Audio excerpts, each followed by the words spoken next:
Good. DIY. Bravo. Art.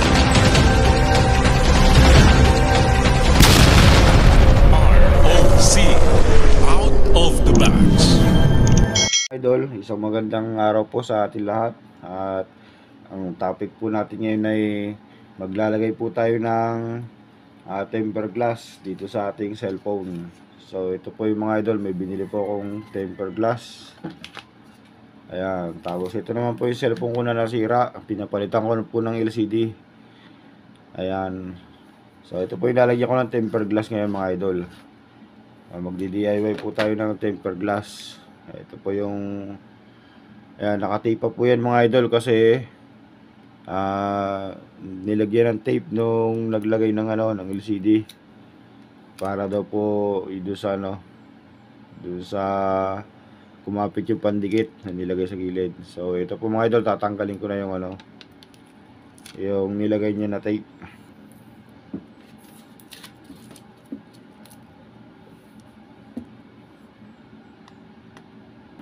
So yun na nga mga idol, natanggal na po natin yung mga tape.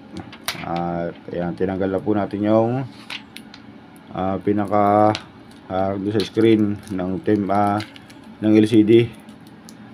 So una po natin gagawin ngayon mga idol, pupunasan po natin. So hindi naman po siya masyadong madumi kasi bago pa yung ating screen. So ito po yung kasama ng temper glass. Meron po tayo ditong wet and dry. So ayon po sa procedure, unahin daw po natin itong wet. Pero wala nang ganong dumi yan eh. Pero gamitin pa rin natin yan, itong wet. Ito pa yung wet na pamunas niya. Yan. Basa nga oh. Yan. Pusin natin maigi.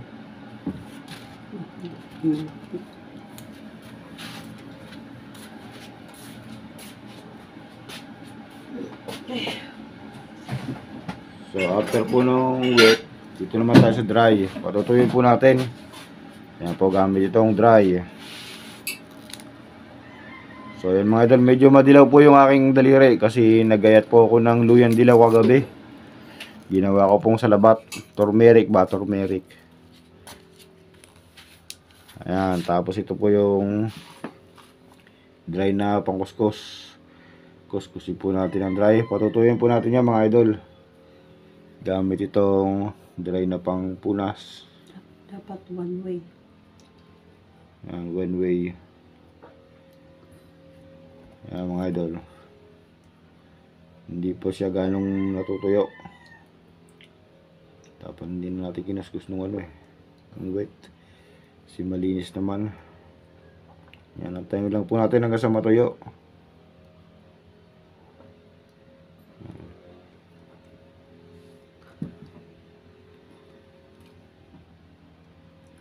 Parang hindi mga malabo.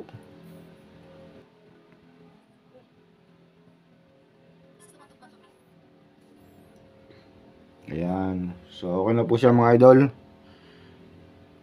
Parang malabo pa rin. Pero okay na yan. Parang may naiiwan siya na May naiiwan na bakat na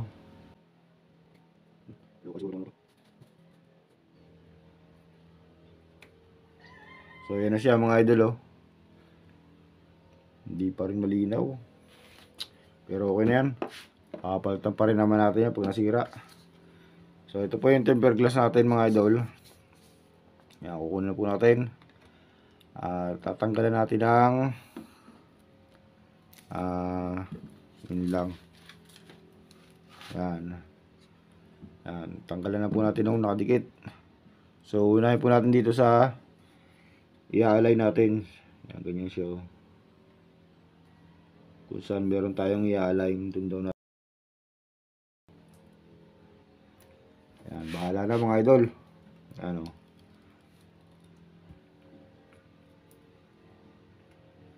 Temper glass.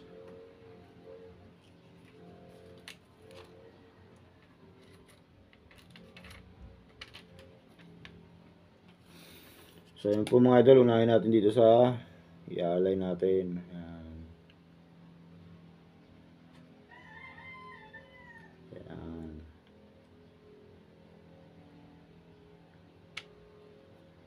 Ito dumidikit ah.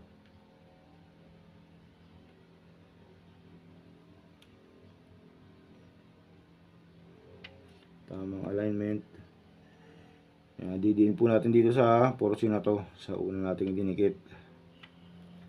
Tapos para hindi magkaroon ng bubbles. Ayan, ganyan lang po ang diskarte niya mga idol. Ayan, dahin na natin to. Ayan, nasa gitna. Oops, successful mga idol. At ayan na mga idol, meron na tayong bagong tempered glass. Ayan, punasan natin. Hindi na nagkaroon ng bubbles. Ito pala, bubbles ayun. So ayan po mga idol, successful po yung paglalagay natin ng tempered glass. Ayan, awa ng Diyos, successful po. Thank you Lord. Hindi na natin kailangan bumayad ng mahal sa mga mall para magpalagay ng tempered glass. Kailangan lang po talaga marunong tayo sa mga bagay-bagay. Ano kaya ito nasa gitna na ito bilog? Hindi naman siguro bubbles.